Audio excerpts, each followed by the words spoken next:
How to heal and move on from an unwanted breakup.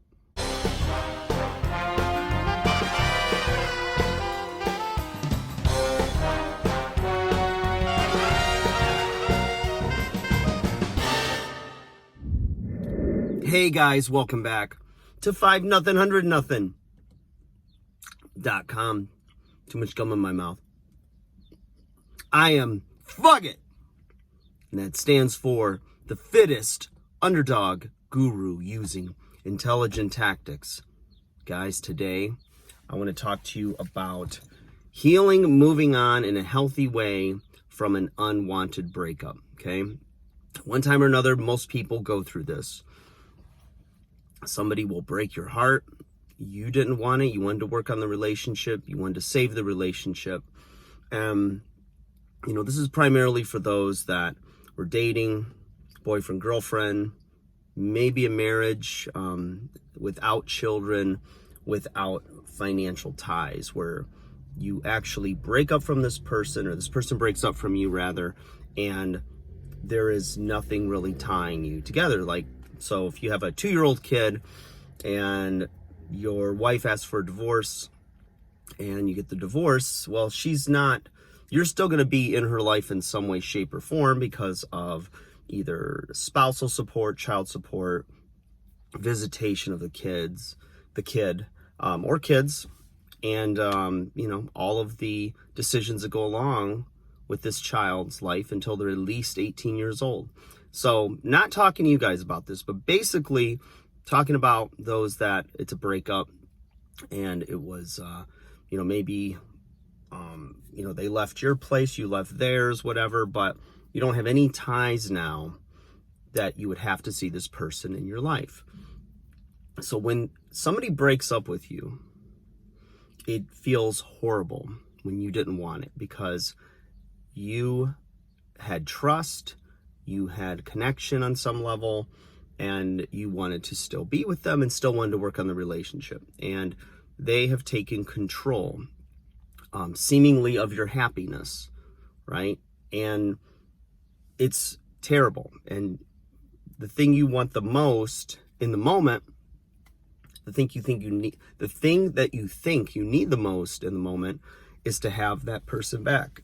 And some people go through radical things. They will finally get their stuff together, start acting appropriate, or start changing to try to be the person that other person wants them to be, for better or worse.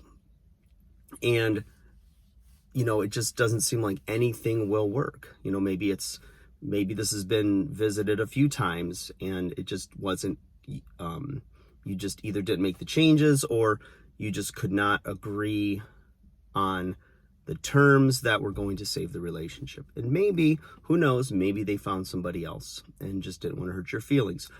Nobody knows. And at the end of the day, it doesn't matter. What matters is they've decided that they do not want your presence in their life. And now you got to deal with that. And it's very, very difficult. It's very draining and very hurtful. But there is a light at the end of the tunnel. And here's what it is, in my opinion. Now, they've chosen to close the door, right? They've closed the door.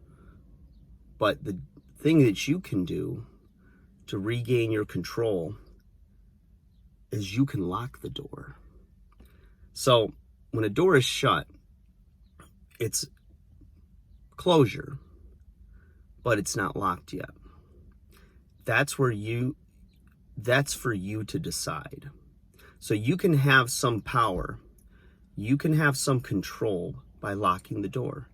Now, what does that mean to lock the door symbolically for, the purpose of this content? What that means is that you're going to cut off communication. You're going to make sure that, you either have their number blocked, you have gotten rid of anything that's going to remind you of them, pictures, anything that they've given you that triggers an emotional response, right? Some people don't like to get rid of stuff because they feel like, well, if it works out again, or this is at least a piece of them that I have, and it stops you from emotionally healing. Now, if there's things that you have from the relationship that you really don't have an emotional hook to, it doesn't pull at you, that it's part of them, by all means, if they bought you a watch or something and you're like, it's just a watch. You like the watch, keep the watch, right? But pictures, reminders of the good times and all of that, if you get rid of that, you start to heal. It's like somebody who comes off a substance, and when they don't have the substance in their life anymore, eventually their body will heal and not depend or not crave that substance, right? I mean, every case is different, but you know what I mean, right? Like, good example as a trainer for me, talking to people about their diets, is when you get rid of sugar for several days, you start to feel the withdrawals from the sugar. You want the sugar, you've depended on the sugar. It makes you feel good on some level. And you get rid of it, you start to miss it. But before you know, all of a sudden you're not craving bread, you're not craving sweets anymore. You've got it out of your system, right? Your body has moved on and it realizes it does not need that. So in the same way, if you remove reminders and you block any way that that person could contact you, you're putting closure on the relationship.